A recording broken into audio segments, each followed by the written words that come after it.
Que l'Éternel soit loué, qu'il soit exalté, célébré, assis sur son trône haut élevé.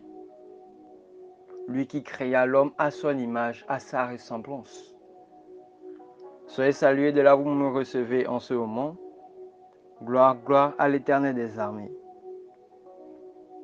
Le thème avec lequel je viens auprès de toi ce jour est « Tu es l'image de Dieu sur terre ». Nous lisons dans Genèse 1 au verset 27 où il est écrit « Dieu créa l'homme à son image.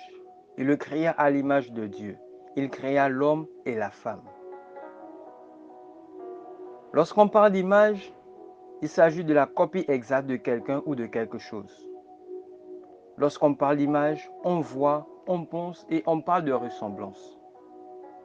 Et alors, lorsqu'on parle de l'image de Dieu, il revient à comprendre, à dire et à parler de la ressemblance à Dieu, de la représentation de Dieu ou et sinon de la copie parfaite de Dieu.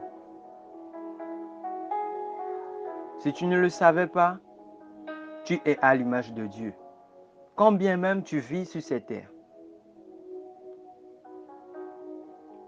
Que signifie donc Dieu créa l'homme à son image? Dieu créa l'homme à son image signifie que Dieu créa l'homme de sorte que l'homme ressemble à Dieu, de sorte que l'homme soit similaire à Dieu. Dieu t'a créé pour que tu sois sa copie parfaite dans ce monde. Dieu t'a créé, il m'a créé, il nous a tous créés, de sorte que nous puissions penser, de sorte que nous puissions parler, de sorte que nous agissions comme lui. Dieu en créant l'homme, que ce soit les hommes, les femmes, les jeunes, les enfants, que ce soit toi, que ce soit moi, que ce soit chacun de nous tous, il a créé l'homme tout en ayant le profond désir que celui-ci reflète véritablement son image, quand bien même il est sur terre. Et n'oublions pas, nous ne sommes pas de ce monde. Nous vivons dans le monde, mais nous ne vivons pas pour le monde. Nous ne sommes pas à l'image du monde. Nous sommes à l'image de Dieu. Nous vivons certes sur la terre, mais cela n'est juste que pour un temps. Et le moment venu, nous rentrerons chez nous auprès de notre Père Céleste. Et aussi, si Dieu nous a créés à son image et nous a mis sur terre, c'est pour un but précis, c'est pour une mission spécifique. Si tu ne le savais pas, tu es l'ambassadeur de Christ sur terre. Tu es le ministre de Dieu dans ce monde. L'ambassadeur, c'est quelqu'un qui représente valablement son pays à l'étranger. Et ton pays, c'est le ciel. Ta maison, c'est la patrie céleste. Et en tant qu'ambassadeur de Christ dans ce monde, tu représentes valablement le ciel quand bien même tu es sur la terre. Tu es le ministre des Affaires étrangères du ciel sur la terre. Tu es l'ambassade du ciel sur la terre. Tu es là sur la terre pour une mission spécifique. Celui ou celle qui est à l'image de Dieu est le reflet de l'image de Dieu dans sa maison, dans sa famille.